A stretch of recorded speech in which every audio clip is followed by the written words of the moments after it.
Hello friends, no economics dot in में आपका स्वागत है। आज की वीडियो में हम बात करेंगे फ्यूचर ऑफ इंडियन एग्रीकल्चर के बारे में। ये एक महत्वपूर्ण टॉपिक है, इस पर चर्चा करना बेहद ज़रूरी है। लेकिन इससे पहले कि हम इस पर चर्चा करें, मैं आपको बतला देना चाहता हूं कि इस टॉपिक के ऊपर हिंदी में लिखित आर्टिकल आप no economics dot in website पर भी पढ़ सकते हैं। उसका लिंक आपको इस वीडियो के डिस्क्रिप्शन में मिल जाएगा। इसके साथ साथ अगर आपने ये चैनल सब्सक्राइब नहीं किया है तो चैनल को सब्सक्राइब कीजिए और बेल आइकन भी जरूर दबाइए। अगर वीडियो पसंद आए तो वीडियो को लाइक और शेयर भी करिए। दोस्तों, जब भी हम फ्यूचर ऑफ इंडियन एग्रीकल्चर कहते हैं तो हमें भारतीय कृषि की विशेषताओं पर चर्चा करनी चाहिए। लेकिन दुर्भाग्यपूर्ण बात यह है कि भारतीय कृषि में बहुत कम ही विशेषताएं हैं। इसमें समस्या ज़्यादा है। भारतीय कृषि प्राचीन कालीन है और अनइकोनॉमिकल है। आज देश में स्थिति यह है कि किसानी सबसे खराब प्रोफेशन समझी जाती है। इसकी चर्चा केवल आदर्श भाषणों में ही होती है। कोई भी किसान अपने बच्चों को किसानी से नहीं जोड़ना चाहता है। इसमें ना तो मुनाफा है और ना ही भविष्य की स्थिरता है। इसलिए इस वीडियो में हम जो भी बात करेंगे वो भारतीय कृषि की विशेषता के बजाय इसका परिचय ज्यादा होगी। Source of livelihood. चलिए सबसे पहले देखते हैं कि भारत में कृषि पर निर्भरता कितनी है। कितने प्रतिशत आबादी कृषि पर निर्भर है। वर्ल्ड बैंक के हिसाब से 2019 में भारत के कुल वर्कफोर्स का करीब 42.3% आबादी कृषि क्षेत्र पर निर्भर थी। 2020 में वर्ल्ड बैंक का अनुमान है कि ये करीब 41.4% हो जाएगी। पिछले 10 सालों में इसमें करीब 10% की कमी हुई है, जो कि एक अच्छा साइन है। इसका मतलब है कि इंडस्ट्रियल सेक्टर और सर्विस सेक्टर में वृद्धि हो रही है। दोस्तों, अर्थशास्त्र में रोजगार के लिए कृषि क्षेत्र पर निर्भरता अच्छी बात नहीं समझी जाती है, क्योंकि कृषि में उत्पादन अनसर्टेन होता है। ये मौसम और प्रकृति पर बहुत अधिक निर्भर करता है। बेमौसम बारिश हो जाती है, फसलों पर कीड़े पड़ जाते हैं, टिड्डी दलों के हमले से पूरे की पूरे फसल कुछ ही समय में बर्बाद हो जाती हैं। एग्रीकल्चर प्रकृति के साथ एक कांस्टेंट बैटल है। उत्पादकता बढ़ाने के लिए जब रासायनिक खादों का इस्तेमाल किया जाता है तो इससे मिट्टी की उत्पादकता में कमी आती है। इसकी भरपाई करने के लिए फिर से नए तरह के रासायनिक खादों का इस्तेमाल किया जाता है। नए हाइब्रिड बीज तैयार किए जाते हैं। इस तरह से एक कांस्टेंट बैटल प्रकृति और टेक्नोलॉजी के बीच में चलता रहता है। इसके साथ साथ बाजार में कृषि उत्पादों की मांग भी तय नहीं होती है। अक्सर किसान के लिए ये घाटे का सौदा होते हैं। अगर इतनी अनसर्टेनिटी के साथ कृषि क्षेत्र में देश का एक बड़ा तबका लगा रहेगा तो देश की आर्थिक तरक्की भी अनसर्टेन या कहें कि भाग्य भरोसे ही रहेगी। भारत में रोजगार के लिए कृषि क्षेत्र पर निर्भरता 2020 में 41.4% थी, जो हमें बतलाती है कि भारत में कितनी बड़ी आबादी इस अनिश्चित क्षेत्र में रोजगार के लिए निर्भर है, जहां ना तो फसल की गारंटी है और ना ही इनकम की। नेक्स्ट है राष्ट्रीय आय में कृषि का योगदान। दोस्तों, जैसा कि हमने देखा कि भारत में रोजगार के लिए कृषि पर निर्भरता बहुत अधिक है। वर्ल्ड बैंक के अनुसार 2019 में वर्कफोर्स का 42.3% हिस्सा कृषि पर निर्भर था। लेकिन इसी समय जब हम राष्ट्रीय आय में कृषि क्षेत्र के योगदान पर नजर डालते हैं तो हमें पता चलता है कि देश की जीडीपी में कृषि क्षेत्र का योगदान दूसरे सभी सेक्टर के मुकाबले बहुत कम है। वर्ल्ड बैंक के अनुसार भारत के जीडीपी में एग्रीकल्चर एंड एलाइड सेक्टर का योगदान 15.96% था, करीब 16% था। इसका मतलब है कि देश का लगभग 42% वर्कफोर्स केवल 16% आय का निर्माण करता है और बाकी जो 84% इनकम है वो 59% वर्कफोर्स द्वारा जनरेट होती है। इससे हमें इस बात का पता चलता है कि भारतीय कृषि कितनी इनकॉम्पिटेंट है, अक्षम है, और ज्यादातर लोग जो कृषि क्षेत्र में रोजगार से जुड़े हुए हैं वो अनुत्पादक हैं। डोमिनेंस ऑफ सम क्रॉप्स, केवल कुछ फसलों का महत्व। दोस्तों, भारतीय कृषि में केवल गेहूं और धान की फसल का ही सर्वाधिक महत्व है। वित्त वर्ष 2019-20 में टोटल फूड ग्रेन प्रोडक्शन का अनुमान लगभग 291.95 मिलियन टन के बराबर था, जिसमें चावल के उत्पादन का अनुमान करीब 117.47 मिलियन टन के बराबर है, जबकि गेहूं के उत्पादन का अनुमान 106.21 मिलियन टन के बराबर है। कुल अनाज उत्पादन में केवल चावल और गेहूं के उत्पादन का योगदान करीब 77% के बराबर है। इसका मतलब है कि अनाज के लिए किसानों की निर्भरता इन्हीं दो फसलों में सबसे अधिक है।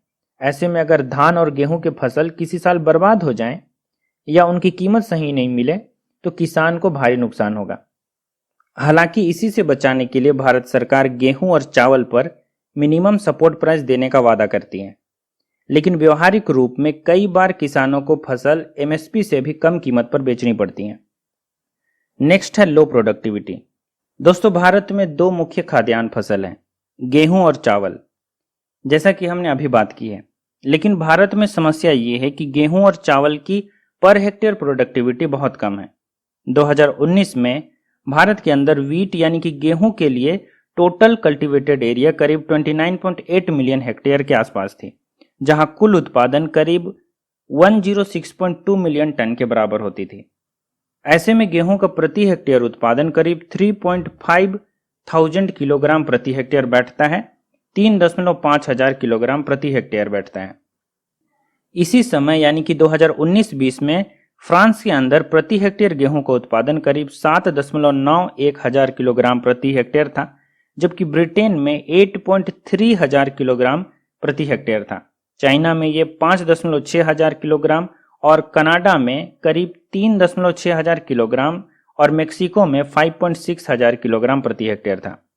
भले ही भारत चाइना के बाद दुनिया का दूसरा सबसे बड़ा गेहूं उत्पादक देश है, लेकिन यहाँ गेहूं की प्रति हेक्टेयर उत्पादकता दूसरे देशों के मुकाबले जो कि गेहूं का निर्यात करते हैं बहुत कम है। दोस्तों, यही हाल चावल के उत्पादन का भी था। 2019 में भारत में चावल का उत्पादन करीब 2.6 हजार किलोग्राम प्रति हेक्टेयर था, जबकि इसी समय चाइना में करीब प्रति हेक्टेयर चावल का उत्पादन 7 हजार किलोग्राम था। इंडोनेशिया में 4.7 हजार किलोग्राम, बांग्लादेश में 4.5 हजार किलोग्राम और वियतनाम में करीब 6 हजार किलोग्राम प्रति हेक्टेयर था। हालांकि भारत में इन दूसरे देशों की तरह टोटल कल्टीवेटेड एरिया की कोई कमी नहीं है। चावल के लिए टोटल कल्टीवेटेड एरिया करीब 44 मिलियन हेक्टेयर है। चाइना में भारत के मुकाबले कम जगह पर चावल की खेती की जाती है। चाइना में चावल की कुल कृषि भूमि करीब 30 मिलियन हेक्टेयर के बराबर है, लेकिन चावल का कुल उत्पादन चाइना में भारत के मुकाबले अधिक होता है। 2018-19 में चावल का कुल उत्पादन चाइना में करीब 148.5 मिलियन मीट्रिक टन था, जबकि भारत में करीब 116.42 मिलियन मीट्रिक टन था। 14 मिलियन हेक्टेयर अधिक होने के बावजूद हमने 32 मिलियन मीट्रिक टन कम उत्पादन किया था। सेम स्थिति गेहूं के उत्पादन की भी है। चाइना में गेहूं के लिए कुल कृषि भूमि करीब 24.51 मिलियन हेक्टेयर है, जबकि कुल उत्पादन करीब 133.6 मिलियन टन है। जबकि भारत में गेहूं के लिए कुल कृषि भूमि करीब 29.58 मिलियन हेक्टेयर है, जबकि कुल उत्पादन करीब 106.2 मिलियन टन है। 5 मिलियन हेक्टेयर अधिक टोटल कल्टीवेटेड एरिया होने के बावजूद हमने लगभग 27 मिलियन टन कम गेहूं का उत्पादन किया था। जाहिर सी बात है कि भारत में इन दो मुख्य व्यावसायिक फसलें गेहूं और चावल, जिसमें भारत चाइना के बाद दुनिया का दूसरा सबसे बड़ा उत्पादक देश है, इन फसलों की प्रति हेक्टेयर उत्पादकता भी दूसरे देशों के मुकाबले काफी कम है। नेक्स्ट है small size of farm holdings, खेत का छोटा आकार। भारतीय कृषि की ये एक बहुत बड़ी समस्या है। भारत में चकबंदी के बावजूद कृषि भूमि का आकार लगातार कम होता जा रहा है। छोटे खेतों में कृषि केवल जीविकोपार्जन का साधन मात्र बन जाती है। ऐसे खेतों में सरप्लस उत्पादन का सवाल ही पैदा नहीं होता है, भले ही इनमें कितनी भी उन्नत बीज और खाद का इस्तेमाल क्यों न किया जाए। 10th एग्रीकल्चरल सेंसस 2015-16 के मुताबिक भारत में एवरेज फार्म का साइज करीब 1.08 हेक्टेयर है, जो कि 1976-77 में करीब 2 हेक्टेयर के बराबर थी। हालांकि हमारा एवरेज फार्म साइज चाइना के मुकाबले थोड़ा अधिक है। चाइना में ये करीब 0.8 हेक्टेयर है। लेकिन अगर हम फार्म साइज की तुलना यूनाइटेड स्टेट ऑफ अमेरिका से करें तो ये 2018 में करीब 443 हेक्टेयर थी। आप देख सकते हैं कि फार्म साइज के आकार में कितना बड़ा अंतर है। हालांकि हमें फार्म साइज की तुलना अमेरिका, कनाडा या दक्षिण अमेरिका या यूरोप से नहीं करनी चाहिए। एशिया और खासकर साउथ एशिया की स्थिति दूसरे महाद्वीपों से बिल्कुल अलग है। यहाँ समतल भूमि की कमी है और आबादी बहुत घनी है, इसलिए यहाँ कृषि भूमि की कमी हमेशा से रही है। भले ही हम कितनी भी चकबंदी क्यों न कर लें, भारत में औसत कृषि भूमि का आकार पश्चिमी देशों के मुकाबले हमेशा कम ही रहेगा। Dependency on monsoon. दोस्तों, भारतीय कृषि की बदहाली का एक बहुत बड़ा कारण यह है कि भारत में कृषि मानसून पर निर्भर करती है। हालांकि कृषि का एक बड़ा हिस्सा सिंचित भूमि है, जो फसलों में सिंचाई के लिए मौसमी बारिश पर निर्भर नहीं करता है। टोटल कल्टीवेटेड लैंड का 48.8% हिस्सा इरिगेटेड लैंड है, यानी कि सिंचित भूमि है, जहां फसलों की सिंचाई के लिए नहर, कुएं या पंप इत्यादि उपायों का इस्तेमाल किया जाता है। जबकि भूमि का 51.2% हिस्सा सिंचाई के लिए पूरी तरह से मानसून पर निर्भर है। Variety of crops. दोस्तों, भारतीय कृषि की एक बड़ी विशेषता यह है कि यहाँ तरह तरह के फसलों का उत्पादन किया जाता है।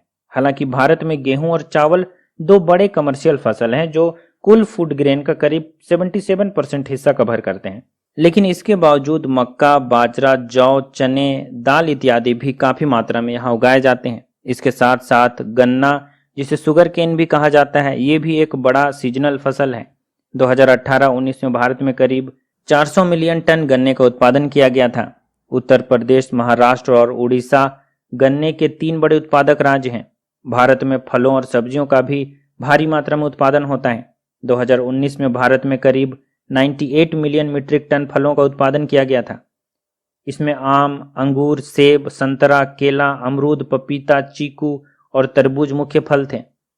सब्जियों के उत्पादन में भी भारत का प्रमुख स्थान है। 2018 में भारत में करीब 128 मिलियन टन सब्जियों का उत्पादन किया गया था।